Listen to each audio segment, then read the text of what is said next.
m'empêcher. Et je le guérirai, son pays. Je guérirai son pays, j'ai écrit pays.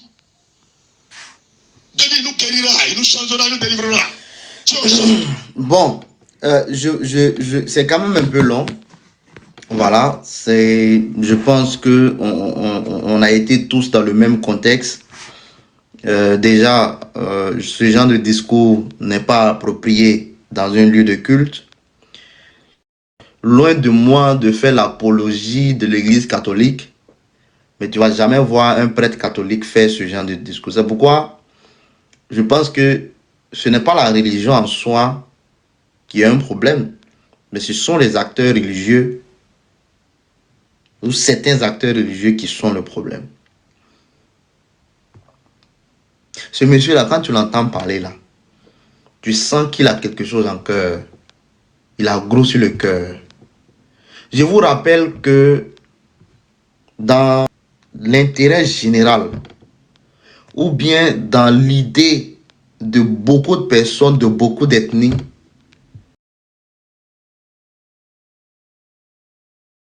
ceux qui sont... Ça, je vous le dis en même temps. Dans beaucoup là, ils rient avec vous aujourd'hui. Ils vous regardent. Ils attendent juste le moment propice. J'ai même pas envie de vous dire qu'ils font déjà une liste. Parce qu'ils se disent le jour où le pouvoir change, le jour où les ethnies viennent au pouvoir, là, eux là, ils vont régler leur compte.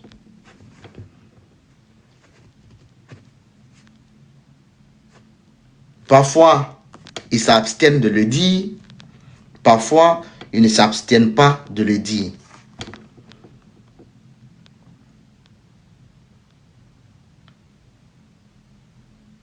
C'est pourquoi ils ont cette haine. Nous là, moi je ne suis pas un nordiste. Mais nous on sait ce que nous on a entendu des nordistes. Nous on sait. Parfois, la haine contre les nordistes là, c'est pas que tu es né plutôt, c'est pas que tu as appris ça. Hein. Au fait, de facto et de base, tu as la haine contre les nordistes. C'est maintenant comment tu vas sortir pour ne pas avoir la haine contre ces personnes-là. C'est ça le combat. On va te mettre dans les oreilles pour dire que les nordistes ne sont pas ivoiriens. On va te mettre dans les oreilles pour dire que le président de la République est burkinabé. On va te mettre dans les oreilles pour dire ceux-là, ils ont fait tant, ils ont fait tant, ils ont fait tant. Mais ça vous étonne aujourd'hui que le RHDP est un parti puissant. Parce que il y a beaucoup aujourd'hui là. Vous les avez traités tellement d'étrangers que finalement c'est le RHDP qui est devenu leur bouclier politique, leur refuge, où ils se sentent mieux. Parce qu'ils savent que même n'étant pas nordistes, si je viens au RHDP, on ne va pas me traiter d'étranger. Peut-être à travers mon nom. Par exemple, regardez, je vous prends un exemple. Les Akans, généralement, c'est le matriarcat. Ce qui veut dire que, bon, ça c'est chez nous-mêmes. Les Akans, généralement, c'est le matriarcat. Ce qui... Et non, je viens de chez mon papa.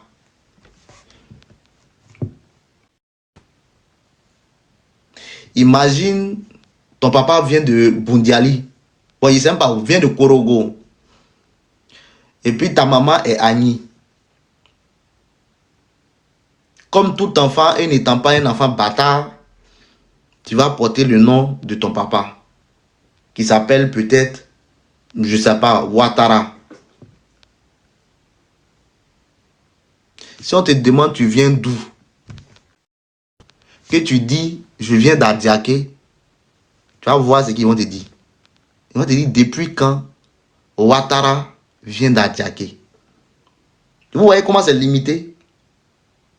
C'est-à-dire qu'ils ne vont même pas chercher à savoir est-ce que c'est parce que ta maman, ta propre maman vient d'Adiaké que tu dis que tu viens d'Adiaké, ou bien, c'est-à-dire automatiquement à travers ton nom, on va te juger. C'est là maintenant tu vas commencer à t'expliquer. Pour dire non, non, non, ma maman vient d'Adiaké, mais mon papa vient de Korogo. Malgré que tu dis ça même, il y a des gens qui ne vont pas te croire. Ils ne vont pas te croire. Ils vont dire que tu n'es pas sûrement ivoirien, et j'en passe, et j'en passe. C'est avec tout ceci là qui fait que les gens aujourd'hui voient le RHDP comme l'héros national. Moi, j'ai eu pas mal de cas ici. J'ai eu un gars, il dit sa maman vient de Bondoukou. Je ne sais pas quel Bondoukou, oui, de Bondoukou. Non, c'est où ça là? À Bengourou. Sa maman vient d'Abengourou. Et puis, son papa vient d'où là? Il avait son nom, mais il est même monté avec son vrai nom, Koulibaly. Il a dit, Mr. King, depuis que je suis né jusqu'à aujourd'hui, on m'a toujours traité d'étranger parce que j'ai ce nom Koulibaly. Donc, il y a cette haine de facto là qui existe d'abord. Au niveau de la politique, il y a des Ivoiriens qui ne sont pas encore satisfaits. Il y a des Ivoiriens, par exemple, qui attendent l'occasion d'en découdre avec tout ce qui s'est passé. Quand tu vois certains Ivoiriens, par exemple, qui pensent que le président Laurent Gbagbo va revenir au pouvoir, tu vois que c'est un déni total. Quand tu penses qu'il y a certains qui pensent toujours que Gbagbo va revenir au pouvoir, là, c'est là que tu comprends tout. Quand tu penses que jusqu'à aujourd'hui, il y a certaines personnes qui contestent toujours la nationalité du président de la République en disant, c'est qui c'est comment? Ça va? Quand tu penses que jusqu'à aujourd'hui, il y a certaines personnes qui contestent toujours la nationalité du président Ouattara en attestant que le monsieur il est toujours étranger, il y a toujours un problème. Ça va faire combien de siècles que nous sommes dedans? Et au fait, ça n'a tellement pas suffi que certains hommes de Dieu se sont accaparés de cela. C'est-à-dire, on n'a plus laissé la politique aux politiciens, mais on est en train de laisser la politique maintenant aux religieux. Vous pensez que nous, la nouvelle génération, là, on veut hériter de votre maladresse politique? Vous pensez qu'on n'en a rien à faire? Très honnêtement. Depuis vous avez commencé à faire politique, là, vous avez apporté quoi? La ville ne peut pas tourner autour de seulement 3 ethnies, à savoir Dioula, Bété et Baoulé. Et c'est ce que je me dis. J'ai dit, ce sont ces 3 ethnies-là qui nous foutent la merde en réalité dans ce pays. Alors qu'on a plus d'une 60aine d'ethnies en Côte d'Ivoire.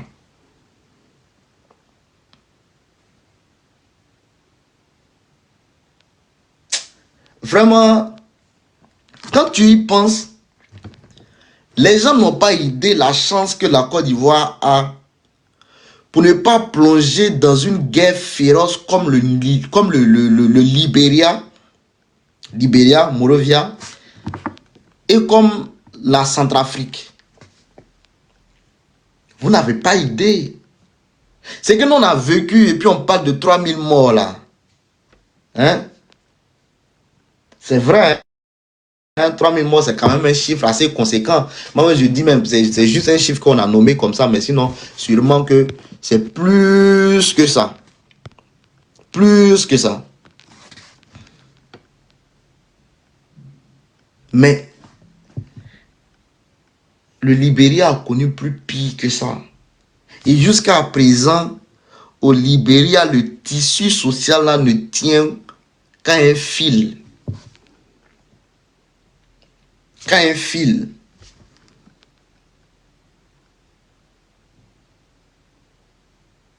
quand vous prenez Centrafrique,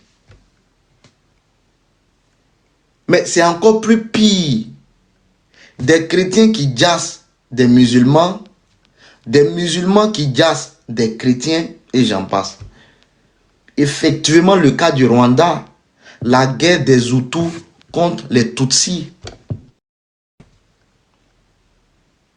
qui a entraîné plus ou moins 1 million de morts. Plus ou moins 1 million de morts. La chance du Rwanda, c'est qu'ils ont seulement 2 grands groupes ethniques. Donc, la réconciliation, là, le processus de la réconciliation est quand même beaucoup plus accéléré par rapport à nous, notre cas en Côte d'Ivoire. On a 4 grands groupes ethniques qui sont, on va dire, départagés par une 60aine d'ethnies.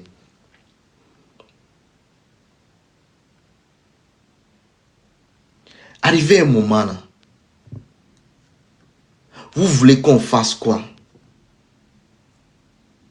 Vous n'avez même pas honte qu'un homme de Dieu vienne prédire négativement sur votre pays et puis vous partez écrire Amen en tant que chrétien.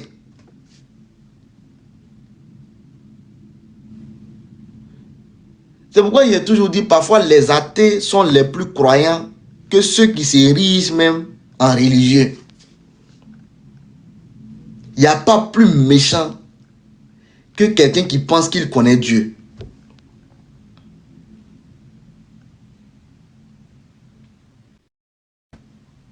Il n'y a pas plus méchant que quelqu'un qui dit qu'il connaît Dieu. Comment se fait-il qu'un pasteur,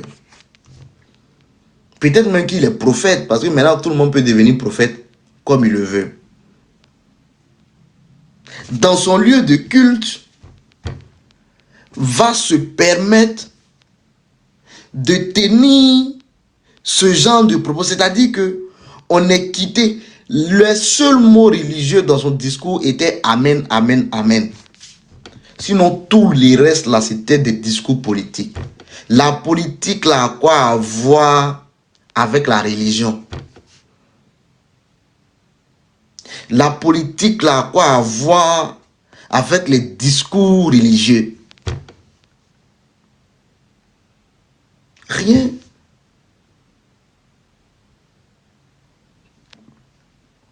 Absolument rien.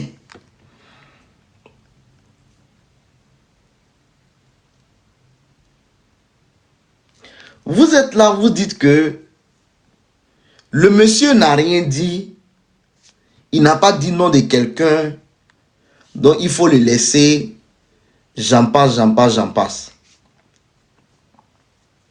Mais il faut avoir une certaine bassesse intellectuelle de penser cela. Je le répète et je le dis.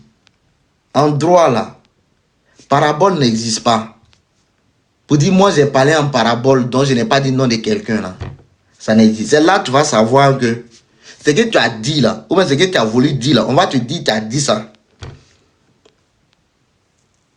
Vous pensez qu'il suffit de ne pas prononcer le nom d'autrui pour ne pas qu'on vous reconnaisse coupable de ce que vous faites? Ben non, cher ami. Ça n'existe pas en droit. En droit, ça n'existe pas. Non, je n'ai pas dit nom de quelqu'un, donc on ne peut rien faire. Non. Ce que tu as voulu dire là, tu vas dire aux autorités. Tu n'as pas prononcé le nom de quelqu'un, non? Tu as dit que les gens tuent les bébés pour faire sacrifice, pour maintenir un vieux au pouvoir, ou bien c'est pas un vieux en vie, un truc comme ça. Elle a dit quelque chose là-bas. C'est simple. On va te demander qui a déjà les bébés là. Qui d'abord? C'est qui on veut maintenir en vie.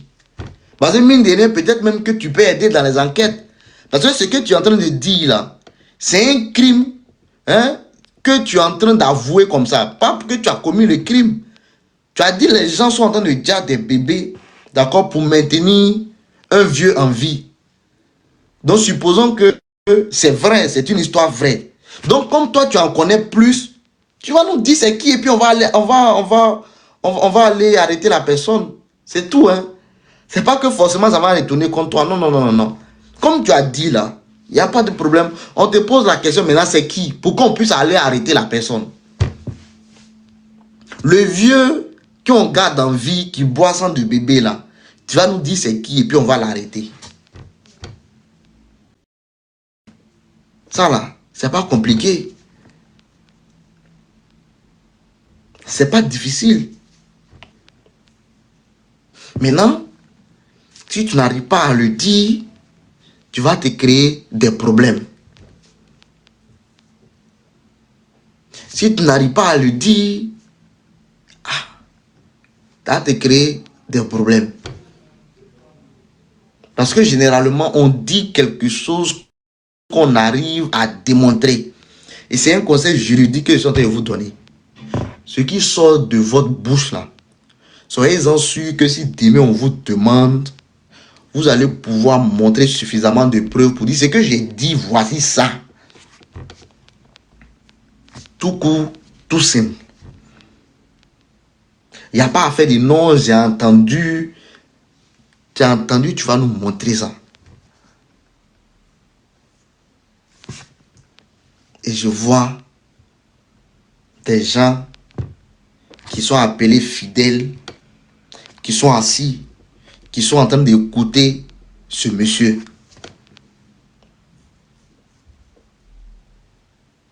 La politique même, vraiment, ça veut dire que l'Ivoirien, je ne sais pas. Nous, là, notre rôle ici, c'est quoi? C'est venir vous expliquer le droit. Que dit le code pénal?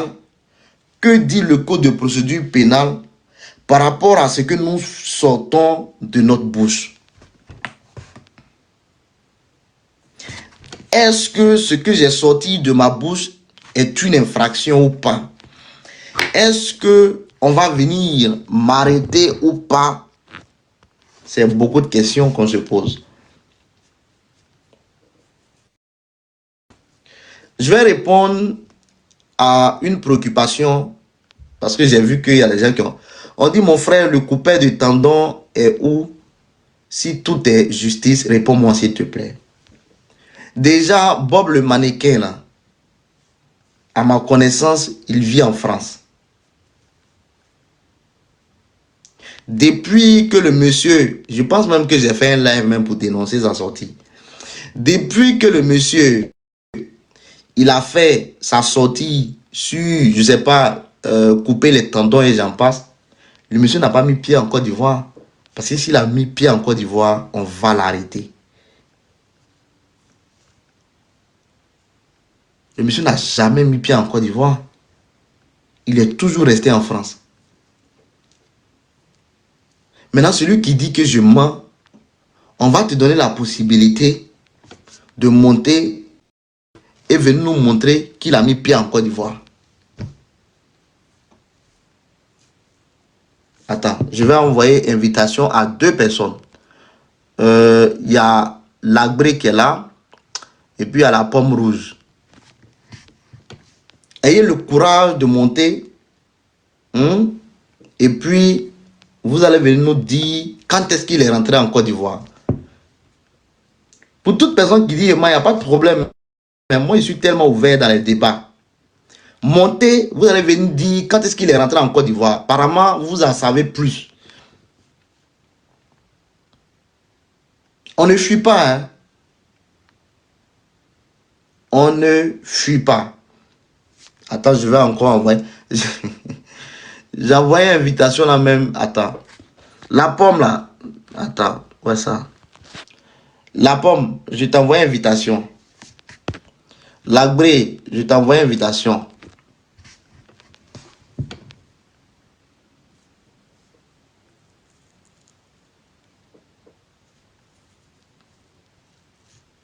Il suffit seulement de monter et dire Mr. King, le monsieur il est rentré à telle date. Je ne sais pas, peut-être on a des éléments. On ne sait jamais. Hein? Mr. King ne peut pas tout savoir.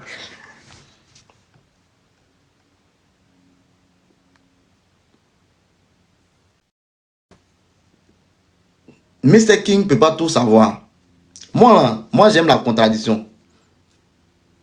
Celui qui estime que je mens, je te donne la possibilité de venir moi me montrer ou même me convaincre. Moi, je ne fuis pas débat. Hein.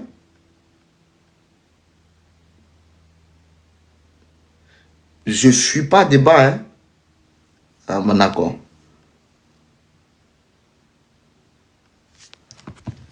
Attends, je vais faire plaisir à une personne. Et puis, on va voir un peu ce que la personne voudrait dire. Allô? Allô? Oui, salut, Allô? ça va? Ouais, ça va bien. Et chez toi? Ça va. D'accord. Moi, c'est pas pour. Regarde, le monsieur, je l'ai jamais vu, hein, à part sur les réseaux TikTok à distance. Et ce que tu as dit, c'est vrai, il vit en France, je pense. Moi, je suis en Côte d'Ivoire. Mais je veux savoir, est-ce qu'il y a eu un mandat d'arrêt contre lui? C'est-à-dire, au cas où il mettait les pieds en Côte d'Ivoire. Et j'aimerais bien savoir ça d'abord, quoi. C'est ce qui est le plus important. Mais c'est ce qu'on appelle, c'est ce qu'on appelle le secret d'instruction. Moi, Mr. King, je ne suis pas procureur de la République. De Non, je dire, n'ai pas parlé, monsieur. Je n'ai pas dit oui. que ce que vous allez dire là, moi je prends ça en compte. Moi, je suis né à Abidjan.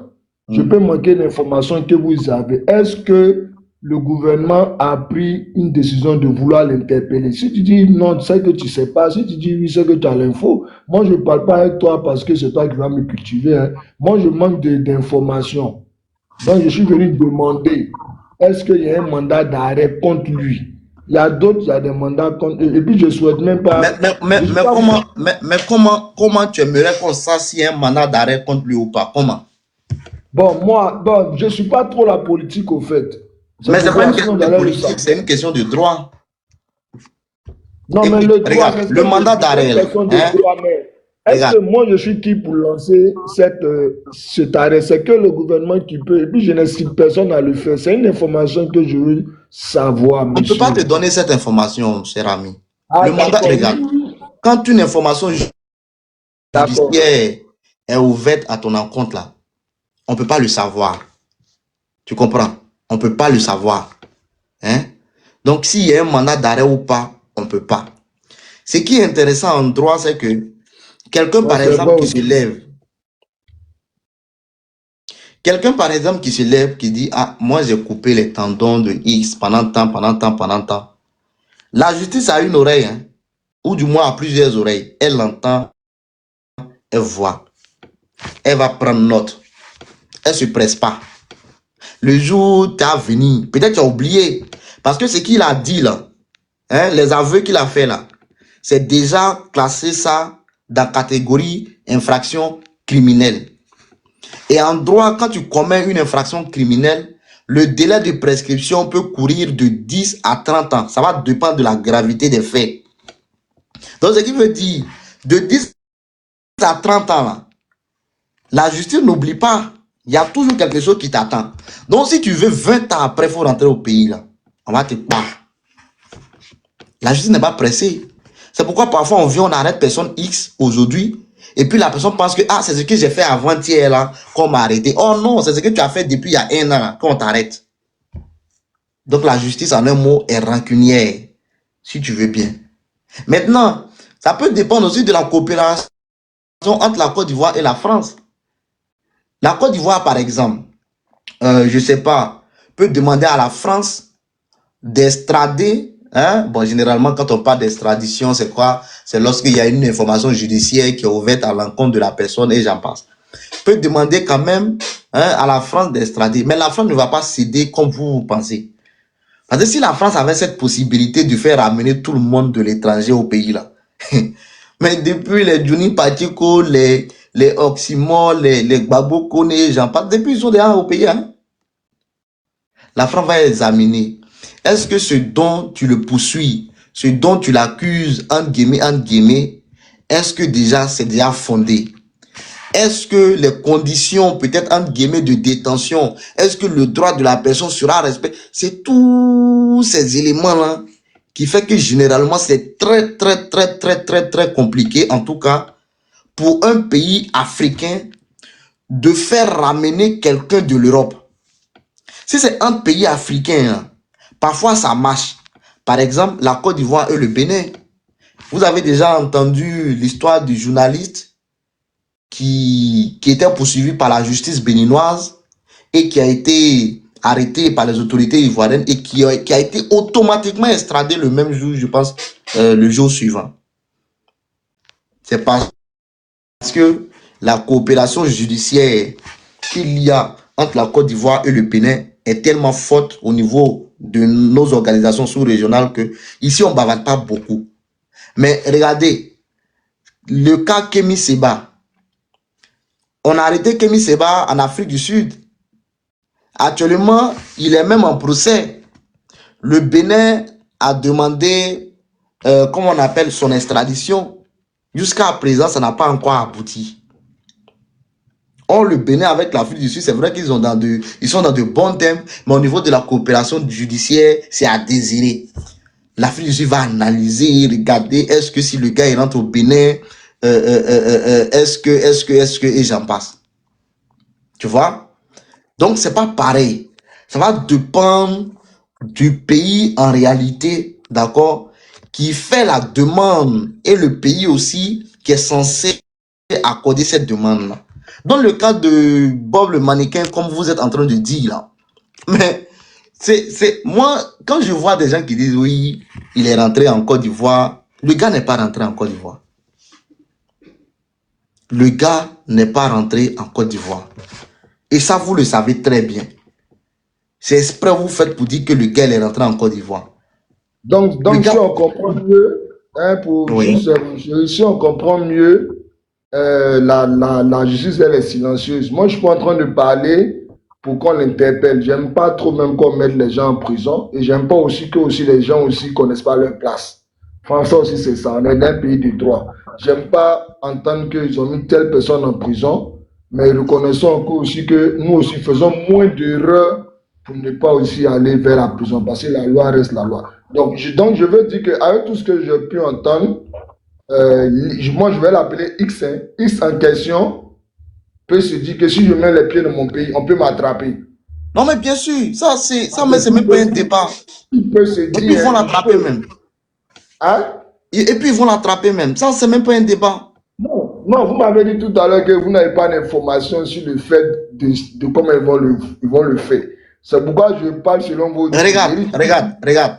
Si tu veux même là, hein, il peut même mettre pied même en Côte d'Ivoire jusqu'à il va passer l'aéroport même, il va rester même pendant 1 an. Rien ne va se passer d'abord. La justice là, c'est pas comme vous. C'est ce que vous ne comprenez pas. Tu comprends? La justice n'est pas comme vous pour se précipiter. Non. Comme je n'ai pas fini là, je vois ça, je sais. Ça mérite des enquêtes. Ça, c'est la loi. Nous sommes des hommes. Nous ne sommes pas des hommes de loi. Franchement, on respecte beaucoup le barreau de Côte d'Ivoire pour son travail. Hein. Depuis des temps, depuis la Côte d'Ivoire, la justice, ça ne joue pas. Donc, moi, je sais que quand ils font des enquêtes, ils prennent leur temps. Ça dépend d'eux. Mais le sujet m'a plu parce que mon but, ce n'est même pas qu'on interpelle quelqu'un, c'est de dire à ceux qui sont à l'extérieur du pays, là, quelle que soit leur position politique, là, nous aujourd'hui, là, on a pratiquement pas trop de bords politiques parce qu'on veut que l'amour, on veut un changement éternel. On veut qu'aujourd'hui, le gouvernement qui est en place, s'ils font des belles choses, on veut que ceux qui étaient au pouvoir, qui sont plus là, contribuent ou applaudissent, tu vois, parce que nous, on vieillit. On vieillit, on a jeune et puis on a des enfants. Donc, du coup, moi, je ne me mets plus dans une histoire de qui a raison, qui a fait ça. Je veux seulement qu'on avance. S'il y a élection, on vote en paix. Le gars, il a mal travaillé, il a bien travaillé. Un président, il travaille bien toujours. Parce qu'un président ne va pas venir pour tuer sa population. Je ne pense pas. Donc, il fait des efforts. Et quand lui, il passe, celui qui vient encore plus pour lui faire des efforts. Surtout ceux qui sont à l'extérieur, France, Maroc et autres, là. Ils ne vivent pas ici. Qu'ils essayent de limiter leur débat. Hein, ils ne savent pas trop ce qui se passe ici, peut-être. Nous, on vit ici. Nous, tout ce qu'on peut souhaiter là, la paix. La paix. Qu'est la paix? Sans la paix, il n'y a rien. Et puis, je vois sur les panels, il y a un groupe de personnes, ou même un certain groupe d'ethnies, qui pensent vivre seuls. Non, c'est impossible en Côte d'Ivoire. Il y a 60 ethnies. La Côte d'Ivoire, depuis c'est créé, là, c'est des peuples mélangés. Donc aujourd'hui, je sens que des gens se battent pour dire que c'est eux, c'est eux, c'est eux, c'est eux. Non. Il y a des Hébrieux, il y a même des Togolais ici, il y a tout le monde. Donc, personne ne peut se... Non, je ne comprends pas trop ta prise de parole. C'est quoi le message même que tu veux nous Voilà, faire le passer? message, c'est ce que je dis. Le message, c'est lié à ce que peut-être Bob a fait. Tu vois, les discours comme Bob et autres, tous ceux que tu as cités leur nom, qui sont à l'extérieur, qui ne tiennent pas mieux leur langue. Voilà, c'est juste pour dire que c'est des messages qui appellent à la haine, ça crée des plaies. Tu vois, nous, on n'a plus besoin de ça. Voilà, c'est ça mon message. D'accord. Moi, mais je pense que dans ce cas-là, on a tous le même message. Voilà, personne aujourd'hui appelle à la haine. Personne aujourd'hui ne veut que la Côte d'Ivoire sombre, on va dire, dans un chaos hein, tel que, tel que nous connaissons. Donc voilà. Il n'y a pas de problème. C'est que si je vois un peu ce que tu veux dire. Mais rassurez-vous, hein, voilà. Déjà, la Côte d'Ivoire n'a pas la capacité d'aller soulever qui elle veut à l'étranger. C'est pas possible. Voilà. Hein, si c'était le cas vraiment, c'est que beaucoup des communicants, en tout cas radicaux de l'opposition, allaient rentrer en Côte d'Ivoire. De force même d'ailleurs. La Côte d'Ivoire n'a pas cette capacité-là. Voilà, ça, c'est déjà un. De deux, peut-être il y a une information judiciaire qui est ouverte à l'encontre de ces personnes-là. Et puis, le jour où ces personnes rentrent là, on va leur demander les comptes. Ah, ce que tu disais là. Voilà, voici ce qui t'est reproché. Est-ce que tu as quelque chose à dire pour ta défense et j'en passe. C'est tout. Ah. Maintenant, pour Bob, encore une fois de plus. Celui qui estime que le monsieur est rentré en Côte d'Ivoire, je vous demande pardon. Montez, vous allez venir nous prouver, ou bien vous allez nous montrer qu'il est rentré en Côte d'Ivoire. Parce que depuis j'entends, il est rentré en Côte d'Ivoire, il est rentré en Côte d'Ivoire, mais personne n'est capable en réalité de venir nous dire quand est-ce qu'il est rentré en Côte d'Ivoire. Donc s'il vous plaît, on a besoin de vos expertises, voilà, qu'il est rentré en Côte d'Ivoire. Blessing, c'est comment? Oui, Mr. King, j'espère que tu vas bien, hein? Ouais, ça va et toi? Ok, super. Ouais, ça va, ça va, ça va. En fait, c'était le passage, Mhm, et puis j'ai vu un peu sur quoi tu te prononçais, mhm. et j'ai vu aussi ta thématique, donc je dis, j'allais me monter pour me prononcer un peu sur ce que j'entendais un peu, et puis aussi par rapport à la thématique. Mhm, Tu sais, prendre le cas de Bob le mannequin, là, mhm. moi je crois que c'est camoufler la réalité aujourd'hui en Côte d'Ivoire. Ok. Voilà, parce que j'ai vu que depuis tu parlais là, tu insistais beaucoup sur Bob le mannequin, comme si c'était le seul qui avait commis des infractions et qui était en dehors de la Côte d'Ivoire, donc on ne pouvait rien faire pour lui. Moi, je trouve que c'est un peu trop faible en fait. Parce que lui, on peut dire oui, on est tous d'accord qu'on ne peut rien faire parce qu'il est en dehors de la Côte d'Ivoire et autres. Ok. Mais qu'en est-il de ceux qui commettent des infractions qui sont en Côte d'Ivoire? Et jusqu'à aujourd'hui, on ne soit les inquiète pas, on ne les poursuit pas, on ne les attend pas. Bon, on ne sait pas en fait au juste. Voici l'idée de cette histoire de justice à géométrie variable. Parce que moi, je dis toujours, et Steve Biko était au niveau de la Mauritanie. Mhm, Ils l'ont dépêché, il est rentré en Côte d'Ivoire. Bob le mannequin et certaines personnes comme les Osimo, les Johnny Pacheco et autres, ils sont à l'extérieur, ils tiennent aussi des propos. Ils n'arrivent pas en Côte d'Ivoire parce que peut-être, bon, tu as parlé un peu d'extradition et autres, ces pays-là ne veulent pas les extrader et autres. Ok, ils sont dans leur droit, il n'y a pas de problème parce que dans un état de droit aussi, là, on essaie d'évaluer, c'est pas parce qu'il a tenu des propos qu'on va l'envoyer dans la gueule du loup, on essaie d'évaluer est-ce que sa vie ne sera pas en péril une fois sur le territoire ivoirien. Donc, c'est tout ça on essaie d'évaluer. C'est pourquoi on parle des demandes d'asile souvent. Donc, si aujourd'hui, ceux qui sont en dehors de la Côte d'Ivoire, on ne peut rien faire parce qu'ils sont en dehors. Et ceux qui sont en Côte d'Ivoire, ça c'était de 1. C'est ce que moi je voulais savoir.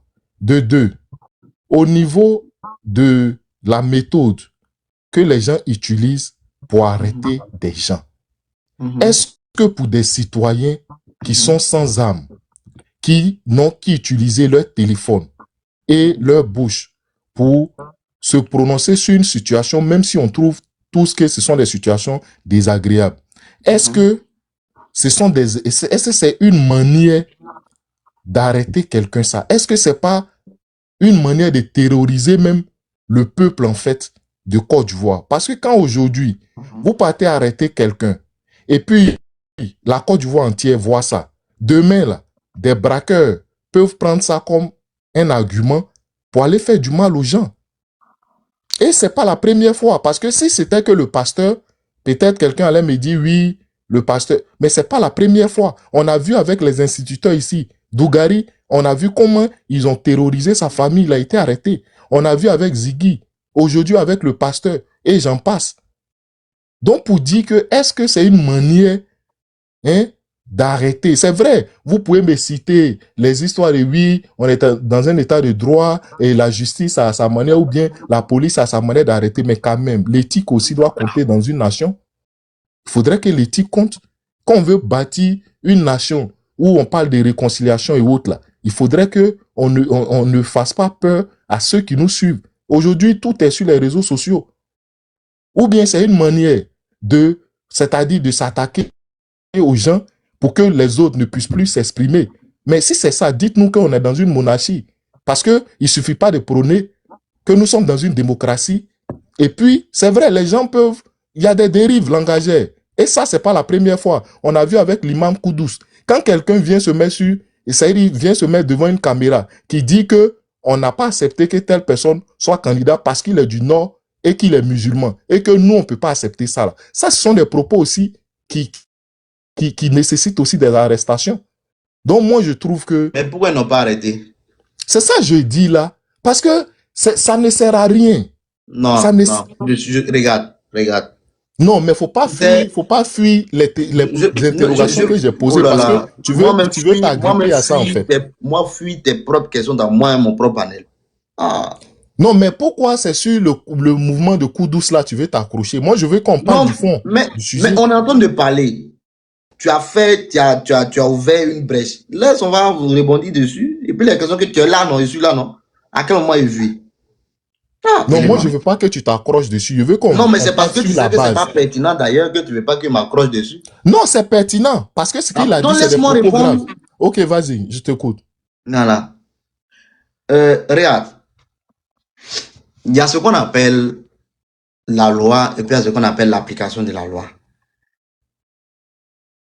Ce fut un bon moment, en tout cas en Côte d'Ivoire, où parfois on avait l'impression qu'il y avait ce qu'on appelle laisser aller. C'est-à-dire que parfois la loi dit ça, non? Et puis quand quelqu'un fait ce qui est contraire à la loi, là, on laisse tomber. C'est devenu une habitude. Et quand on a habitué la société à ça, et puis demain quelqu'un vient, et puis il applique exactement ce que la loi fait, ou du moins ce que la loi dit, on trouve que la personne exagère. C'est un peu comme cette histoire de trouble à l'ordre public, ou bien diffamation. Avant, là, tu entendais parler de diffamation? Les gens m'avaient même peur, même. Même pas. Parce que c'était devenu tellement une habitude même. Avant, les gens ne se connaissaient même pas même leurs droits. Avant. Si tu veux, même violence conjugale. La loi sur la violence conjugale, par exemple, le fait de tabasser ta femme, tout, j'en passe là. Ça existe depuis longtemps. Mais avant, là, un mari frappe sa femme jusqu'à ici, même gonflé, même là. Elle a peur d'aller même au commissariat. Parce qu'elle s'est dit, il est parti là-bas, on va me dire, c'est entre moi et mon mari. Ça, c'est avant, hein. Or, normalement, la loi dit, dès que le mari fait ça au youf, il doit aller en prison. Mais ça ne se passe pas. Tu vois, non? Mais maintenant, là, dès que tu touches une fille comme ça, seulement avec ton doigt net, elle va porter plainte pour harcèlement. Et puis, on vient te prendre. Tu vas dire quoi? La loi est devenue sévère. Oh, c'était la même loi, là. Tu vois un peu? Donc, c'est une question d'habitude. Si avant, on avait l'impression qu'il y a beaucoup de laisser-aller, c'est comme tu viens de le dire, l'imam, là, hein, qui dit, tant en temps, que tu estimes que c'est grave, là. Mais le gouvernement d'alors pouvait l'arrêter. Qu'est-ce qui l'empêchait? Rien. Il n'y a pas de motif en réalité. Pouvait l'arrêter, il n'y a pas de problème.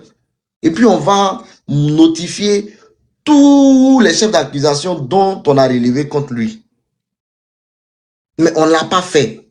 Et comme on ne l'a pas fait, je ne sais pas, en 1998, ça veut dire qu'en 2026, là, on ne doit pas le faire. Cher ami, c'est pas parce que tu n'as pas lu un vieux journal de 1961 que tu vas dire que ce journal-là n'a jamais existé.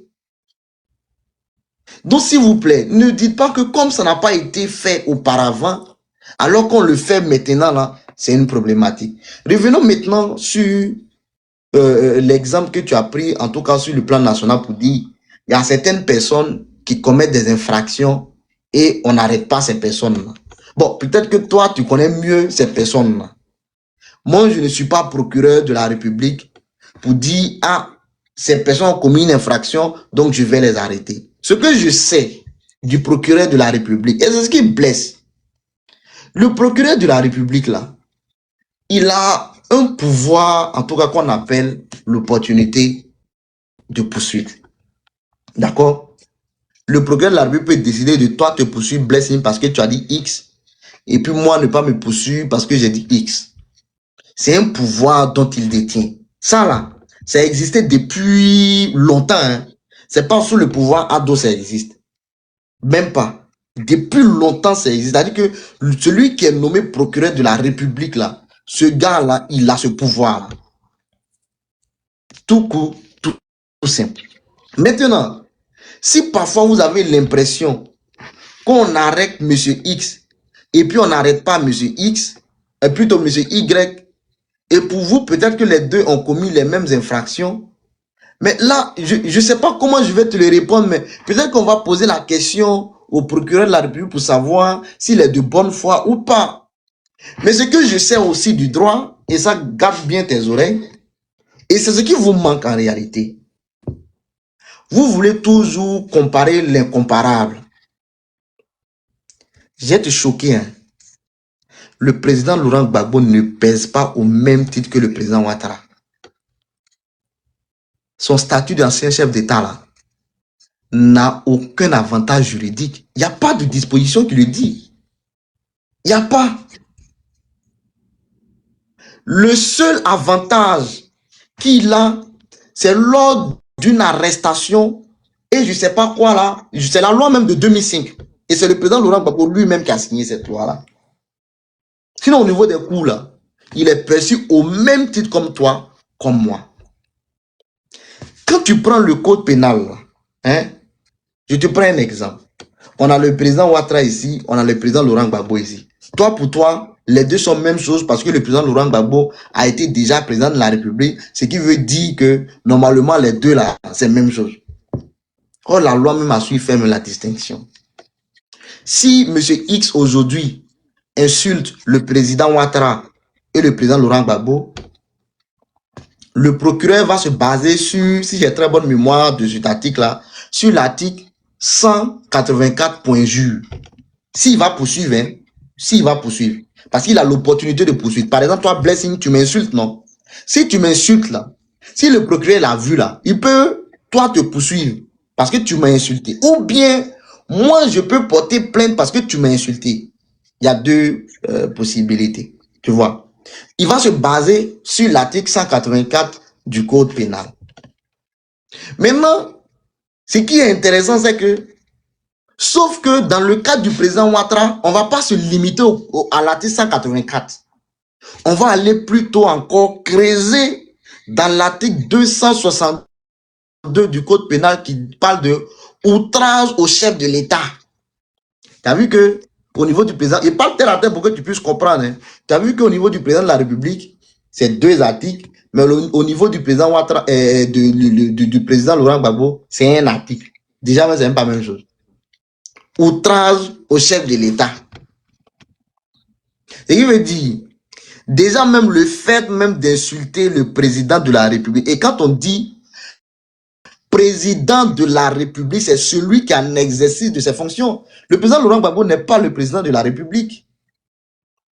Soyons sûrs. C'est vrai, on dit président, mais c'est pas signe de respect. Hein. Mais sinon, il n'a pas de titre de président de la République. Absolument pas. C'est vrai, c'est un ancien chef d'État, effectivement. Mais il n'a pas de titre de président de la République. Donc, cette infraction-là, cet article-là, d'accord, qui concerne le président de la République, là, ça ne concerne pas le président Laurent Gbagbo. il n'est pas concerné par cet article. Parce qu'on dit outrage au chef de l'État. Donc, lui n'est pas chef d'État, il n'est pas président. Donc, ce qui veut dire que si M. X demain insulte le président de la République, dont le président Ouattara, là, le président Ouattara n'a même pas besoin même d'aller porter plainte. Le procureur de la République va traquer la personne. Je fais exprès pour mettre le mot traquer pour que tu puisses comprendre la gravité en réalité des faits. Il dit, le procureur de la République, là, si tu insultes le président de la République actuelle, là, lui, là, il va même pas dire, comme j'ai l'opportunité de poursuivre, oh, je laisse tomber. Non, non, non, non, il va pas laisser tomber. Il va te traquer. Ça, c'est clair. Jusqu'à il va t'avoir. Maintenant, où qui va te faire mal, quand il s'agit du président du président Laurent Gbagbo, là, ici, là, il peut décider s'il te traque ou pas. C'est son pouvoir. Et ça a toujours existé. Ça a toujours été comme ça. Il peut décider, non? D'accord? S'il te traque ou pas, parce qu'il a l'opportunité de poursuivre. Maintenant, si toi, tu estimes que le procureur de la République n'a pas traqué M. X pour ça, mais celui qui est concerné, là, il peut porter plainte aussi. Tout court. Mr. King, sincèrement, c'est un faux débat. Ah, ok. Je te coupe depuis longtemps, Oui. mais il y a l'impression que tu fuis le débat, tu veux pas dire. C'est vrai, je comprends ce que tu fais, mais il faudrait qu'arrivé un certain moment. Mais qu'est-ce que je fais? Non, il faudrait qu'arrivé un certain moment, on ne fasse pas la politique politicienne en fait. Faut pas. Bon, on va rester par ce nombre-là. Parce que si on est trop nombreux là, ça va partir en cacahuète. Allons-y. Tu comprends? Voilà, il faudrait pas qu'on fasse la politique politicienne. Pourquoi je dis ça? Moi, je suis en train de te prendre des faits, c'est-à-dire des faits, comme je peux le dire, le flagrant délit. Est-ce que tu comprends? C'est qui, par exemple? Le flagrant délit, là. Il n'y a pas une histoire de statut, ou bien même les députés, quand on les prend en flagrant. Moi, je n'ai pas fait le droit. Hein. C'est quoi le flagrant délit? Le flagrant délit ici, c'est quoi? Quand aujourd'hui, une députée de la nation vient de façon publique dire qu'elle va faire des clins d'œil dans des ministères et puis on lui donne des places dans des concours, là. Ça, c'est du flagrant délit. Est-ce que tu comprends? Parce qu'elle a dit ça publiquement. Attends, clin d'œil là, c'est une infraction? Mais quand même, on est ivoirien, on va pas. C'est ça que je dis. Pas ton problème. C'est ça que je dis là. Regarde par exemple. Pas dire quelque chose que tu non, connais pas. écoute très bien. Parce que tu fais semblant en fait. Quand quelqu'un dit que quand je vais, il suffit, je suis pas un homme, je suis une femme, il suffit de sourire. Il suffit de sourire là. Oui. On sait déjà ce que ça sous-entend. Et puis même, laissons même cette histoire. Non. Attends. Non. Laissons cette histoire. Non, prenons même le cas même. Non, on va pas laisser cette histoire. Hein. Laissons cette histoire. En fait, tu viens me donner un bâton. Non, j'ai dit. Non, attends, faut te calmer. Je viens. Je sais où tu veux en venir. C'est pourquoi je dis. Mais laisse-moi aller au bout au moins un peu. Faut attendre. Attends. Tu vas terminer. Calme-toi. Tout à l'heure, là, hein, j'ai pris, quand je faisais mon introduction, là, j'ai dit ce que le pasteur a dit, là. C'est vrai qu'il n'a pas dit le nom de quelqu'un, mais en droit, là, il n'y a pas à faire de nom. J'ai parlé en parabole. Et mine de rien, tu viens de confirmer ce que j'ai dit. Non, toi, tu veux faut te calmer. Et c'est ce que tu es en train de faire. C'est un rôle que tu es en train de jouer, c'est tout. Faut te calmer. Sinon, le vrai problème est là et tu t'attaques pas au vrai problème. C'est ça. Faut te calmer. Tout à l'heure, là, tu viens de dire que la dame, là, ce qu'elle a dit, là, nous tous, on sait ce qu'elle veut dire. Tu vois que ça devient intéressant, hein? Oh, pardon. Ça, tu veux nous distraire, c'est tout. Ça, c'est une distraction. Je te dis, la femme a dit, femme a dit que elle, là, quand elle va dans les ministères, là, on lui donne des postes. Ça, c'est le fait qui est là. Oui. Maintenant, comment elle fait pour obtenir ces postes-là? Elle sourit à ces personnes qui sont dans ces ministères. Oui. Est-ce que tu comprends? Sinon, le fait ici, là, c'est que elle va, c'est comme une corruption, en fait. C'est comme si elle partait, corrompre des gens pour pouvoir avoir des postes. Donc ça, maintenant, là, c'est l'infraction qui est là. L'infraction, c'est quoi? L'infraction, c'est qu'elle allait corrompre les gens pour avoir chose. C'est un c'est un concours de fonction publique, c'est pas un concours du privé ou je vais dire que c'est L'infraction, pas un c'est quoi? recrutement privé. Mais qu'est-ce que tu comprends pas dans ce que je dis? L'infraction, c'est quoi? Quand Regarde. quelqu'un va, Regarde, hein, regarde. Blessing. Le flagrant délit en droit est précis. C'est pour éviter les commentaires que tu es en train de faire là. Que le code je pense que c'est le code de procédure pénale qui a bien défini ce que c'est le flagrant délit. Le flagrant délit, c'est lorsqu'une information, plutôt, qu'est-ce que je dis? Lorsqu'une infraction, d'accord, vient de se commettre ou est en train de se commettre. C'est français. C'est lorsqu'une infraction vient de se commettre ou est en train de se commettre. Quand la dame là prend la parole pour dire, je vais aller faire un clin d'œil, c'est infraction à la commettre comme ça. mais ça veut dire qu'elle a déjà fait rentrer les gens. Est-ce Mais que tu comprends ce que tu dis là même? Mais c'est Est-ce que tu comprends? En fait, est-ce que tu comprends ce que tu dis? Quelqu'un qui vient faire des aveux. Quelqu'un qui vient faire des aveux. Ce qui veut dire que l'acte c'est déjà présenté. Donc, du coup, là, maintenant, elle vient nous maintenant dire ce qu'elle fait en réalité. Regarde, on appelle ça des aveux. C'est pas flagrant délit. Non, mais c'est ça que je dis là. En fait, parce que là, moi-même, je t'ai fait sortir l'aveu, mais là aussi, là, ça prouve que l'acte a été déjà commis. Donc, du coup, là, elle vient maintenant dire ce qu'elle fait en réalité dans le secret. Je dis pas, si tu veux bien, faut dire que l'infraction a été commise, mais ça peut pas être flagrant délit. Et comment dire, King, c'est pour cela, moi, je dis, évitons de fuir le fond du débat et puis de distraire les gens. Regarde, moi, en tant qu'homme de droit, là, tu peux pas me parler de flagrant délit et puis tu vas me dire non, c'est déjà fait. Donc, l'infraction qui s'est passée là, est-ce que c'est punissable ou bien c'est pas punissable? C'est maintenant que tu poses ta question. Si tu estimes qu'elle a commis une infraction, de toute façon, la corruption, elle est punissable. Hein? Voilà, ça c'est clair. La corruption, elle est punissable. Sauf que tu vas apporter des éléments pour dire non, qu'elle a voulu corrompre ou bien elle a corrompu, c'est tout. Mais sinon, la corruption, elle est punissable. Maintenant, si toi, tu veux dire que la mère de San Pedro a commis ce qu'on appelle la corruption, libre à toi. C'est tout. Moi, je ne discute même pas sur l'infraction. Tu sais, non? Regarde. Attends, je viens. Quand tu vas venir employer des termes, par exemple, comme flagrant délit, parce que tu veux soutenir une certaine thèse, mais je ne vais pas adhérer à ça, parce que c'est pas ça le flagrant délit. C'est d'abord ça que je veux te faire comprendre. Maintenant, si tu estimes que ce qu'elle a dit là, cela ramène d'abord, d'accord, à la commission d'une certaine infraction, mais libre à toi. Mais j'aimerais te dire aussi que l'aveu n'est pas une preuve pour inculper une personne. Si tu le sais très bien. Enfin, je ne pense pas que tu le sais. Hein? Difficile. Donc, si je comprends bien, tu es en train de me dire ici que l'aveu n'est plus la mère des preuves, parce que c'est un discours que tu connais. L'aveu peut jamais être la mère des preuves. Ah, ok, jamais merci beaucoup. Bon, parce que bon, si t'es parlé, je t'ai entendu plusieurs fois le dire en fait, que l'aveu c'est la mère des preuves. Mr. King fait ça. Moi, je l'écoute beaucoup. Hein. Aujourd'hui, il est en train de s'éparpiller, en fait. Je viens. Regarde, moi, je profite en temps pour expliquer des notions. Si vous voulez peut-être mener vos débats, il n'y a pas de problème, je vous donne la latitude.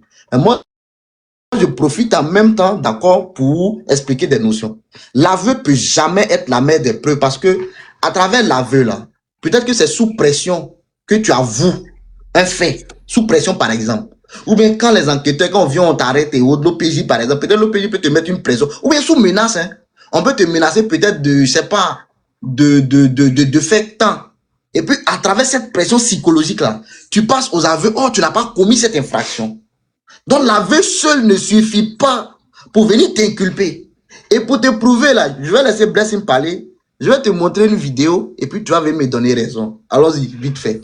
Tu sais, Mr. King, pourquoi moi je suis monté sur le panel? Oui. Parce que ce débat-là, toi et moi, on avait eu lorsqu'ils avaient arrêté Jean-François Kouassi. Est-ce que tu comprends? Ok. Et maintenant, on nous avait dit au début qu'il n'y avait pas de preuves. C'est-à-dire Jean-François Kouassi ne savait pas de quoi il parlait. Maintenant que les gens viennent aux aveux, là, voici maintenant quelque chose qui sort, quelque chose qui est vrai, quelque chose qui a existé et qui continue tout d'exister. Mais pourquoi le procureur qui est là pour la population, là, pourquoi le procureur ne fait rien face à ça? Tu comprends? Parce que nous-mêmes, on sait que si un lambda va porter plainte là, on sait, les gens ont porté plainte contre certaines personnes ici, c'est pas aller quelque part. Mais toi, le procureur qui nous dit... Quoi, j'ai pas entendu? J'ai dit, les gens ont porté plainte dans ce pays contre des gens ici, c'est pas aller quelque part. Qui a porté plainte, par exemple? Et comment dirais-je, l'autre, Steve Biko a porté plainte contre Makosso, c'est pas aller quelque part. Ah bon? C'était quoi parce qu'il s'agit... Mais tu vois que tu es en train de nous éloigner encore du débat. Blessing. Il s'agit pas de porter plainte. Au fait, moi, je sais pas. Les gens pensent que quand tu portes plainte, ça veut dire que tu as raison. Mais toi-même, tu es en train de nous dire que quand quelqu'un n'est pas content, là, il doit aller porter plainte. Maintenant, on te dit certaines personnes ont porté plainte, c'est pas aller quelque part. Oui, tu nous mais dis encore que non. Est-ce que si tu portes plainte, que la plainte n'aboutit pas, parce que le procureur, par exemple, peut classer une plainte sans suite, là. Donc, c'est ça aussi le problème. Est-ce que ça veut dire que le procureur d'aller porter plainte parce qu'il y a eu des plaintes qui n'ont pas eu de suite. C'est ça, en fait. C'est ça te condamne. D'accord. Est-ce que ça veut dire que le procureur n'a pas fait son travail? Mais le procureur, dans le contexte que je viens de citer, n'a pas fait son travail. Dans le contexte de la mère de San Pedro, n'a pas fait son travail. Je viens. Le contexte, dans le cas de Mariam Traoré, il y a une question à il n'a pas fait son travail. C'est que je viens. Pour déterminer si le procureur n'a pas fait son travail, il faudrait qu'on connaisse quand même la nature de la plainte. C'était quoi la nature de la plainte? Et on l'avait convoqué pour diffamation et autres. Il avait porté plainte pour diffamation. Oh, mais tu vois, tu es en train de... Ça dit pendant que je suis en train de te prendre des exemples pour illustrer ce que je dis, tu t'accroches à quelque chose d'autre. Pendant que je sors ici, tu t'accroches à l'autre. On va te croire, il n'y a pas de problème. Donc, on avait porté plainte. Non, s'il vous plaît, les gars, calmez-vous, je viens. Blessing. Donc, on a porté plainte contre Makosso. Steve Biko a porté plainte contre Makosso pour diffamation, c'est ça, non? Est-ce qu'il est là? Oui, c'est ce que je sais, mais c'est pas ça le véritable problème. C'était un exemple que j'ai pris pour dire qu'il y a des plaintes qui vont pas quelque part. Non, regarde, allons-y doucement. Tout à l'heure, là, tu remets en cause, tu vois, l'impartialité de la justice, par exemple, d'accord? Tu dis tout à l'heure qu'on porte des plaintes et puis ça n'aboutit pas. Et le fait de ne pas aboutir, pour toi, la justice est un penchant vers une catégorie de personnes. C'est ce que tu as mais il y a plusieurs événements qui le prouvent. C'est tout. Je ne dis pas non. Steve Biko a porté plainte pour diffamation contre Makosso. Tu nous confirmes cela? Oui, je confirme. D'accord. Maintenant, la plainte n'a pas abouti. Oui, parce que il a aussi avoué, même sur un plateau aussi, et si c'était faux, ils allaient le poursuivre. C'est pas faux qu'ils l'ont pas poursuivi parce qu'il a avoué ça sur un plateau. Et même quand Kokora a diffamé sur lui, une fois sur une chose là, lui, c'est ça que je dis. En fait, je suis en train de te citer des exemples. Il a avoué sur un plateau qu'il a porté plainte contre Makosso et que la plainte n'a pas abouti, c'est ça, non? Tout à fait. Donc, le fait qu'une plainte n'ait pas abouti, ça veut dire que le procureur n'a pas fait son travail, on est d'accord? Il y a la plainte qui est là, mais il y a plusieurs déclarations où il n'a pas poursuivi. Donc, tout ça là, quand on met tout ensemble... Je te pose une question. C'est ça, je dis oui, quand on met tout ensemble, ça veut dire qu'il n'est pas impartial. J'ai dit, ah bon, quand une plainte n'est pas aboutie, ça veut dire que la justice n'est pas impartiale. C'est ça, je dis là. Il y a des plaintes à côté, et puis il y a des déclarations où il devrait poursuivre, et puis il n'a pas fait son travail. Donc là aussi, quand on met, c'est tout, on met ensemble. C'est pas, on peut pas juger un côté. On met tout ça ensemble. Et puis on dit oui, qu'il y a, il fait son travail à géométrie variable. Il y a des déclarations, par exemple, de citoyens que pour toi, tu estimes que le procureur de la République doit poursuivre, mais il ne le fait pas. Oui. Ok, d'accord. Il y a plusieurs déclarations. Une déclaration de Mariam Traoré au niveau des choses. Le scandale qu'elle allait faire à la CIE là-bas, et puis l'école des policiers qu'elle a serré là-bas. Le fait de venir dire que quand elle a posé ses actes, les gens pensaient que ils allaient la mettre en prison, mais c'est elle qui met les gens en prison. C'est pas quelqu'un qui peut la mettre en prison en Côte d'Ivoire ici. Les gens qui ont avoué au niveau des crimes qu'ils ont commis à Nayo, les gens qui ont chuté la tête des gens dans le pays là, tout ça là, quand on met tout ça ensemble là, ça fait bien rigoler. Je vais lui demander. Je pense que déjà bonjour à tous. Est-ce que vous m'entendez? Oui, faut finir non, et puis je voulais jouer un truc, vas-y. D'accord. Moi je vais poser une question à Blessing. Blessing, je veux savoir sur quoi est-ce que tu te bases pour dire que l'affaire n'a pas abouti ou bien la plainte n'a nulle part. Sur quoi est-ce que tu te bases pour dire ça? J'ai posé la même question. Mais je me base sur quoi? Je t'ai dit, si tu m'écoutais, tu n'allais pas poser la question parce que je t'ai dit que c'est lui-même qui a porté la plainte, est venu affirmer qu'il a porté une plainte et la plainte n'est pas allée quelque part. D'accord, mais quand tu dis n'est pas allé quelque part, ça veut dire quoi? Je veux comprendre. Ça veut dire que ça n'a pas abouti. Il n'a pas répondu. Il n'a pas répondu. Il n'y a pas eu quelque chose. Il n'y a pas eu de poursuite. Il n'y a rien eu. C'est tout. Comment tu sais qu'il n'y a pas eu de poursuite? Comme actuellement, si Beko a porté plainte contre Makoso et que Makoso n'est pas allé en prison, pour toi, la plainte n'est pas allée quelque part. C'est comme ça Oh, que tu... est-ce que c'est une histoire de prison seulement? C'est pas une histoire de Bon, c'est une prison, histoire de mais il quoi? Je fallait qu'il comprends pas. vienne pour qu'on l'entende. Il n'est pas, même pas venu pour qu'on l'entende, c'est tout. D'accord. Ok, y a pas de souci. Avançons. Merci. D'accord. Ok. Il n'y a pas de problème. Siko, il y a la vidéo là. Il finit par avouer le meurtre de son père. Écoutez. Par la police, il finit par avouer le meurtre de son père, qui n'est pas mort. En gros, le gars, il s'est fait interroger pendant 17 heures par des policiers qui étaient sûrs qu'il avait tué son père. Donc ouais, il a subi une grosse pression, c'était vraiment l'action qu'il faut regarder. Mais c'est même pas la vidéo originale, il y a même pas. Mais où est la vidéo là? Attendez, je vais vous jouer ça.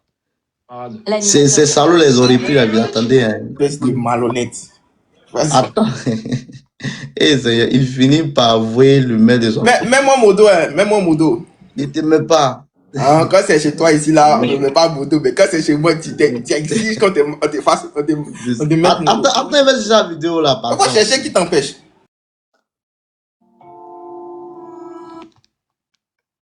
Mais pourquoi ils ont Sans Axel, je te salue. Tu dis c'est comme ça, on doit t'appeler, non? Hein, Axel, tu es là? Attends. Non, attends, Blessing, si tu veux, faut parler, il faut que tu trouves la vidéo. Attends, je viens. Ça fait quand même pas mal de temps que je suis là. Je vais faire quelques précisions. Hein. Déjà, moi, je comprends pas le débat, mais je sais même pas où on est en train de partir. Pardon, attends. Ok, d'accord, donc fini. Police, il finit par avouer le meurtre de son père, qui n'est pas mort. Je te raconte. Le 7 août 2018, à Fontana, en Californie, Thomas Perez Jr. contacte les forces de l'ordre parce que son père de 71 ans, qui présentait des signes de démence, est sorti promener le chien de la famille et que le chat est revenu seul de sa balade. Les policiers qui répondent à l'appel trouvent le comportement de Perez suspect et l'amènent au commissariat. Ils l'accusent alors d'avoir tué son père. L'interrogatoire dure plus de 17 heures. Thomas Perez tente d'expliquer que son père aurait pu se rendre chez sa sœur ou chez un ami, que les policiers ne parviennent pas à joindre. Et pour le pousser à avouer, l'un des policiers affirme que son père a été retrouvé mort et que son corps est à la morgue avec une étiquette à l'orteil. Les policiers en viennent même à le menacer d'euthanasier son chien s'il n'avoue pas les faits. Le chien est d'ailleurs ramené au commissariat pour qu'il puisse lui dire un dernier au revoir. Les officiers refusent également de laisser Thomas Perez accéder aux médicaments qu'il prenait alors contre l'anxiété et l'hypertension artérielle. Dans la vidéo de son interrogatoire rendue publique par son avocat, on voit Thomas Perez à bout, s'arrachant les cheveux, se frappant lui-même et s'arrachant même sa chemise. Il finit par céder et avoue le meurtre de son père. Puis, laissé sans surveillance dans le commissariat, il tente même de se suicider. Un peu plus tard, sa sœur appelle la police pour dire que son père est bien vivant, qu'il avait en fait marché depuis chez lui jusqu'à une gare pour rendre visite à un ami. Thomas Perez, lui, est transféré dans un hôpital psychiatrique où il passe 72 heures. S'ensuit une bataille. Vous qui dites que l'aveu est la preuve mère. Alors ça. C'est dans ta bouche que moi j'ai entendu ça là. Mais bon. Siko, pardon, permet, comme j'ai pas duré, s'il vous plaît. Comme ça, ce sont les débats périphériques, l'affaire de l'aveu, tout ça. Moi, je veux réagir par rapport à ce que Blessing est en train de dire. Et malheureusement, la plupart des personnes pensent comme ça. C'est quoi ce que tu m'entends dire? Mais pardon, faut dire à Blessing que tu es un pro Gbagbo, hein, parce que il va dire que tu D'accord. C'est pas une histoire de pro Gbagbo, mais avoir fait le droit et autres. C'est ici, là, on parle de l'éthique, on parle de ce qui est vrai et ce qu'on a. Non, c'était une information pour toi. Alors, c'est jamais, peut-être tu vas mieux le comprendre. Allons-y. Moi, je suis pas là pour dire que parce que telle personne est de mon bord politique, s'il dit des conneries, il va accepter, c'est tout. J'ai dit, monsieur, pardonnez, hein, parlons avec courtois, soyons courtois et plus respectueux, hein, pardonnez. Et politesse là, c'est sérieusement, je pense que King un peu connaît un peu. Je ne suis pas en train de parler de toi. Il dit tu peux pas être, on peut être de même bord politique. Et puis les mots, laisse qu'il termine. Faut écouter. Je vais préciser que je parle pas de lui, c'est tout. C'est une précision que je voulais faire. J'ai dit si tu es de mon bord politique, que tu parles pas la vérité, je vais. Laisse qu'il termine. Merci, on a compris. Merci beaucoup, on a compris. Ce que je vais dire là, c'est même pas pour toi, mais je vais me fonder sur ce que tu as dit pour expliquer un truc. Déjà, quand vous dites que j'ai porté plainte, c'est pas aller quelque part là. Moi, je veux comprendre ce que vous voulez dire, ce que vous voulez dire concrètement. Parce que quand le processus est long. Il peut arriver que tu adresses ton dossier au parquet.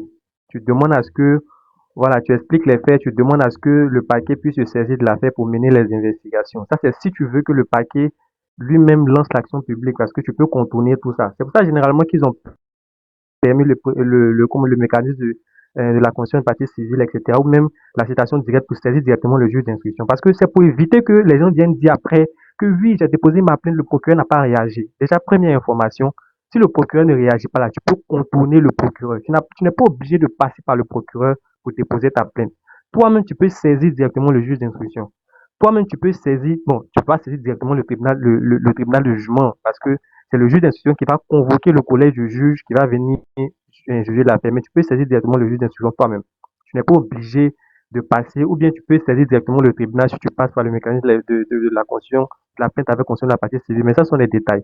Voilà. Donc, si tu estimes que le procureur ne réagit pas, il y a d'autres voies qui te sont ouvertes par le code de procédure pénale. Ça, c'est un. Maintenant, le procureur, comment est-ce que lui, il traite les dossiers? Quand il les reçoit, là, ça dépend de comment est-ce que tu adresses, comment est-ce que tu formules ta requête. Tu pas adresser une requête, tu pas déposer une plainte et puis tu dis non, ils ont volé mon argent. Oui, ils ont volé ton argent, mais il n'y a aucun élément qui vient justement déjà d'abord prouver que la personne te devait. Deuxièmement, que la personne n'a pas remboursé ton argent.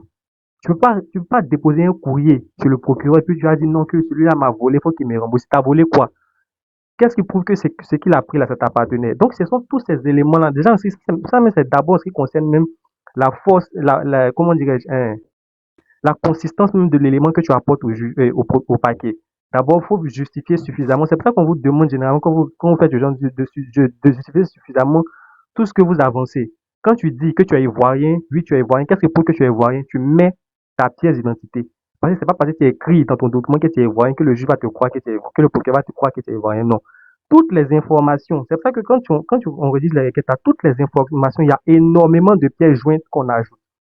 Si tu adresses le courrier sans tous ces éléments-là, ils vont pas traiter ton dossier.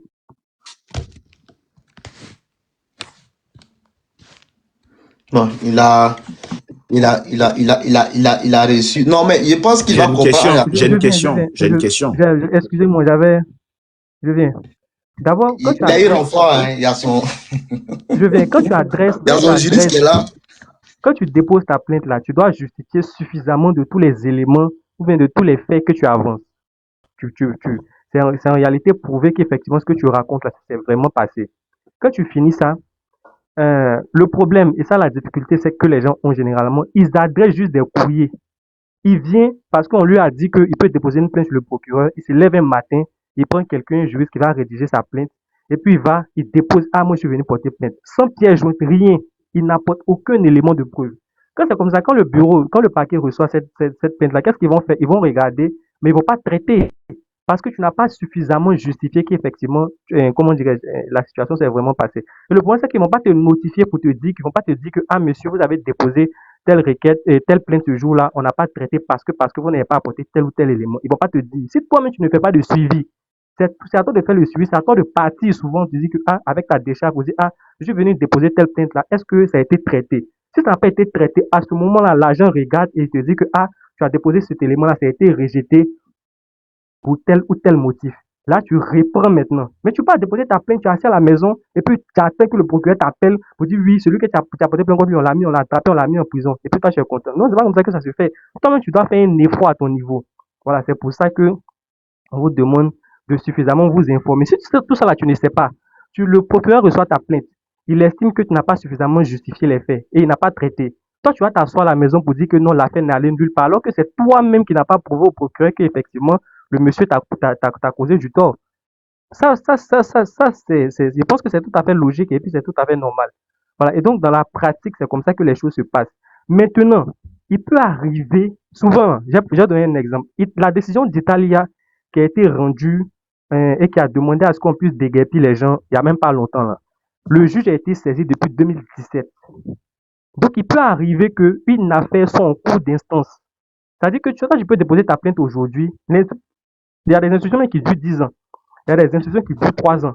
Tu peux déposer ta plainte aujourd'hui, le procureur a traité, mais quand il transmet ça au juge d'instruction, il ne va pas te dire, bon, c'est vrai que si tu as ton conseil, il va t'informer, etc. Mais si toi-même tu ne fais pas de suivi, il ne va pas te dire effectivement que le dossier est au niveau du juge d'instruction. Et que à ce niveau-là, ça peut faire 2 ans, 3 ans. Souvent, toi-même, tu peux oublier. Et c'est après, ils vont te dire que, ah, tel dossier est à tel niveau. Maintenant, si toi, tu déposes ton dossier et que ça fait 3 ans, pour toi, 3 ans, toi, tu as oublié parce que toi, dans ta tête, quand tu avais déposé ta plainte, le même jour, là, bien dans la même semaine, là, on devait régler ton problème. Alors qu'ils sont, ils sont encore en train de traiter. Et souvent, ça prend des années. Et le fait que ça prenne des années, les gens pensent qu'en réalité, leur plainte n'est allée nulle part, alors que c'est en train d'être traité. Il y a des affaires, il y a des affaires qui commencent en 2017. Par exemple, l'affaire que je vous ai donnée, ça a commencé en 2017. C'est en 2026 là qu'on a eu le dénouement. Il y a des affaires qui font 10 ans. Truc. Donc, donc voilà, ce sont autant d'éléments. C'est pour ça que généralement, quand vous dites que votre père n'est pas né nulle part, là, on vous demande la réalité des choses. Qu'est-ce qui s'est réellement passé? Pourquoi est-ce que vous le dites? Voilà. Donc, ce sont vraiment, il y a tellement de choses à dire. Maintenant, je tiens à rappeler une chose. Quand tu viens sur un panel, tu ne peux pas passer quelqu'un pour déposer une plainte et puis la personne vient te dire que non, c'est pas allé nulle part. Toi, tu te bases sur ça pour venir sur le panel pour dire que la plainte n'est pas allée quelque part. Déjà, lui-même là qui a déposé la plainte là, lui-même ne peut pas savoir si la plainte est quelque part ou pas parce qu'ils ne vont pas l'informer sur les détails de la procédure. Lui-même, il n'a pas d'informations sur ça. Donc, c'est pas parce qu'il n'a pas d'informations que rien ne se passe. Parce que c'est normal que le procureur aussi puisse conserver certaines informations pour des raisons de devoir de réserve, etc. D'accord. Donc, si lui ne sait pas, lui te dit que ça n'avance pas, alors que toi aussi, toi, tu vas venir répéter ça pour te créer des problèmes inutilement. Donc, en ce qui concerne le fonctionnement de la justice, là, vraiment, quand vous parlez, là, mettez beaucoup de réserve. Et puis, ne vous prononcez pas comme Au ça. fait, les gars ne maîtrisent pas, mais c'est eux qui vont. D'accord. Siko, il y a Benson qui est là, mais Siko, on t'écoute. Moi, j'avais une question auparavant. Ah ouais, vas-y. Ok, après, il faut passer la parole à Benson. Après, là, on s'allume nous des noms. Je ne suis pas précis. Je pense évidemment qu'il vient de définir les principes. Il a donc expliqué le processus. Ça ne nous dérange pas du tout. En fait, c'est que Blessing essaie de dire, c'est qu'il y a parfois ou généralement, bon, ça arrive plus avec l'opposition, de voir qu'ils sont beaucoup poursuivis que ceux du pouvoir. Et Blessing et choses. Et Mr. King, si vous êtes une personne plutôt honnête, on a évoqué par exemple les injures qui ont été envers le président Tidiane Thiam, acte de xénophobie qui a été justement dit par comment il s'appelle, par le ministre Seredo. On a vu que justement le procureur de la République a dit qu'il n'y a pas de poursuite contre lui, qu'on ne pouvait pas mettre donc une poursuite contre lui. Le procureur lui-même l'a dit clairement. Et donc, mais pourtant, il existe bel et bien une poursuite. Le procureur de la République, si je me rappelle bien, dit qu'il ne peut pas poursuivre un ministre. Parce que ça relève même pas de sa compétence. Mais il faut laisser. Ça relève même pas de sa compétence. C'est pas lui. Fallait s'enfoncer. Déjà, tu vois, non? Par exemple, toi, tu viens sur un panel, tu dis que comme le ministre a insulté Thiam et que le procureur n'a pas réagi, donc la justice est aux autres, tu vois. Alors qu'en réalité, là, le procureur n'est même pas compétent. C'est même pas de sa compétence. C'est même pas lui. Voilà. C'est la haute cour de justice qui juge les ministres de la République dans le cadre de leur fonction. Et là, il y a une procédure spéciale par rapport à ça. Excuse-moi. L'autorisation même doit venir du Parlement. Non, par rapport à ça, moi je voudrais savoir. Attendez, par rapport à ça. J'aime pas ce que vous faites là. C'est pourquoi il n'aime pas venir sur le live. Laisse qu'il termine. J'aime pas. Laisse qu'il termine. C'est pas. Peut-être qu'il a quelque chose d'intéressant, tu vois, à nous dire. Vas-y, Fred. Il défend en fait l'indéfendable. Pour dire non, le procureur n'a pas capacité à pouvoir poursuivre, etc. En fait, ce qu'on dit ici, c'est pourquoi une procédure donc n'est pas déclenchée contre ce gars-là. C'est la question qu'on pose nous tous ici. Et c'est pas que lui qui le dit.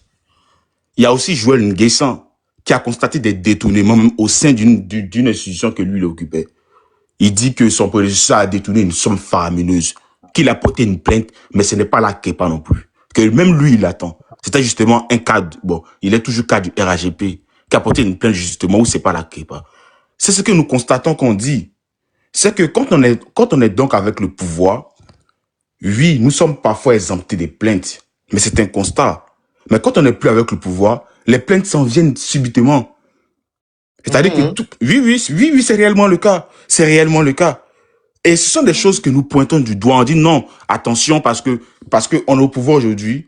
Oui, nous sommes forts, mais demain on peut donc être à l'opposition et nous serons moins faibles. Et nous serons plutôt faibles. C'est ce que nous dénonçons.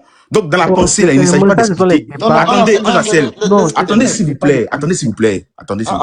Les personnes, écoutez, les personnes du droit en Côte d'Ivoire n'ont jamais apporté une stabilité dans ce pays-là. Quand on fait l'histoire de notre Côte d'Ivoire, ceux qui ont eu à faire le désastre dans le Côte d'Ivoire ont été les personnes qui ont fait le droit. Quand on passe par Tiakouni, mais c'est lui qui fait donc l'arrêt pour ne pas que le président Alassane Ouattara puisse se représenter. C'est lui donc qui fait une jurisprudence pour ça. On revient encore en 2010. Mais c'est encore un doyen même de choses. De comment dire ça, de votre fille qui donne donc la victoire au président Gbagbo par la suite. En 2020, c'est eux encore, les personnes du droit qui modifient la constitution avec le président Alassane Ouattara pour qu'il puisse faire un 3e mandat. Et justement, ça passe sous nos yeux là. Vous êtes quel type de juriste qui justement n'arrivez pas à dénoncer les faits? Et comme couverture, qu'est-ce que vous faites? La constitution là, ce sont les juristes qui ont mais qui l'a rédigé? Quand tu écoutais Ouaga Obou, c'est qui? Oui. Ouaga Obou, c'est qui pour toi? Donc celui qui a rédigé la constitution là, ça veut dire que c'est lui qui a voté la constitution. Il dit Ouaga Obou, c'est qui pour toi? On te pose une question. Je te pose la question. Celui qui a rédigé là. Arrêtez. Ceux qui font partie du comité de rédaction de la constitution là, pour toi là, c'est eux qui ont voté la constitution.